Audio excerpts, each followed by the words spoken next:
সম্ভবত ব্রিটিশরা যখন এই অঞ্চলে আসে তখন তাদের আর আমাদের গড় উচ্চতা প্রায় একই রকম ছিল। সুলতানি নবাবী আমলে আমাদের পাতে ছিল প্রচুর মাছ, যথেষ্ট তেল, ঘি, মাখন, দুধ আর দধি। আমাদের বাড়িতে বাড়িতে ছিল প্রচুর গরু, ছাগল আর হাঁস মুরগি। বাংলাদেশ ছিল পৃথিবীর সবচেয়ে ধনী অঞ্চল। পুরো আমেরিকা লুট করে স্প্যানিশরা যা না করতে পেরেছে, এক বাংলাদেশ, ভারত, পাকিস্তান আর মিয়ানমার লুট করে তার অনেক বেশি করেছে ব্রিটিশরা। তাদের শিল্প বিপ্লব হয়েছে মূলত বাংলার কৃষকদের রক্তে, লাল পাউন্ডের উপরে। ব্রিটিশ শাসন যখন শুরু হয় তখন সারা পৃথিবীতে দ্বিতীয় সর্বোচ্চ মাথাপিছু উৎপাদন ছিল বাংলাদেশে। প্রথম স্থানে ছিল দক্ষিণ ভারতের মহীশূর সালতানাত। মুঘলরা সারা ভারত থেকে যা খাজনা পেত তার অর্ধেক যেত এক বাংলা থেকে। এরপরেও এত সম্পদ ছিল আমাদের দেশে। কিন্তু ব্রিটিশ শাসন শুরু হওয়ার কয়েক বছরের মধ্যে প্রথম যে বড় দুর্ভিক্ষটা ঘটে তা পৃথিবীর ইতিহাসের ভয়ঙ্করতম দুর্ভিক্ষগুলির একটি। ৭৬-এর মনন্ত নামের এই মহা দুর্ভিক্ষে মারা যায় বাংলাদেশের প্রতি ৩ জনে ১ জন মানুষ।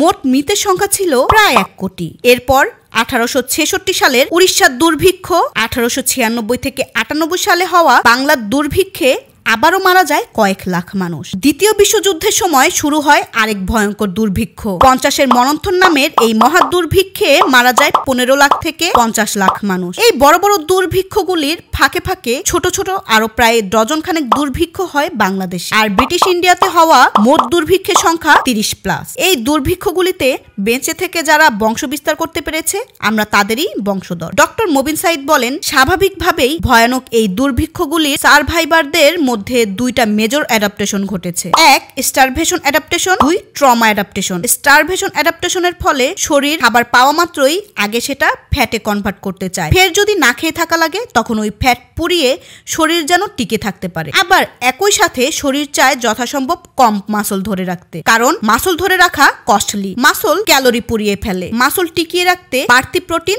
দরকার পড়ে। আমাদের পূর্বপুরুষ তো 200 বছর ধরে ঠিকমতো ভাতই খেতে পাননি, প্রোটিন তো অনেক দূরের কথা। আবার ট্রমা অ্যাডাপ্টেশনের ফলে শরীরে স্বাভাবিকের চেয়ে বেশি কর্টিসল ডোমিনেটেড থাকে। এজন্য আমাদের পূর্বপুরুষ ঘন ঘন কার্বোহাইড্রেট খেতে চাইতেন আর তা সহজেই ফ্যাটে কনভার্ট করে ফেলতেন। যে যত বেশি ফ্যাট জমাতে পেরেছেন তখন তার বেঁচে থাকার সম্ভাবনা ছিল তত বেশি। যার মাসল মাস যত বেশি তার দুর্ভিক্ষের সময় খাবারও লেগেছে তত বেশি। সেদিক দিয়ে একটা মোটাসোটা পরিবারের চেয়ে একটা শুকনো পরিবারের দুর্ভিক্ষে টিকে থাকার সম্ভাবনা অনেক বেশি। এই অ্যাডাপ্টেশন করে টিকে যাওয়া আমাদের শরীর তাই এখনো খুব সহজে ফ্যাট জমায়, মাসল ভেঙে ফেলে, খিটখিটে মেজাজ থাকে, অলসতা করে এবং ভাত দেখা মাত্রই ভাতের উপর ঝাঁপিয়ে পড়তে চায়। আমাদের বুদ্ধিমত্তা গেছে কমে, আমরা হয়ে গেছি সুযোগ সন্ধানী। ব্রিটিশরা যখন চলে যায় তখন আমরা পথের ফকির। আমাদের শরীর হাড় জিরজিরে আর পেটে একটা পুটলির মতো ভুঁড়ি। আমরা অলস, আমরা শারীরিকভাবেও দুর্বল। আমাদের পাতের সেই ঘি ভাত উধাও হয়ে গেছে। আর এর ঠিক পরপরই শুরু হয়েছে সবুজ বিপ্লব। ব্রিটিশরা আমাদের ডায়াবেটিসে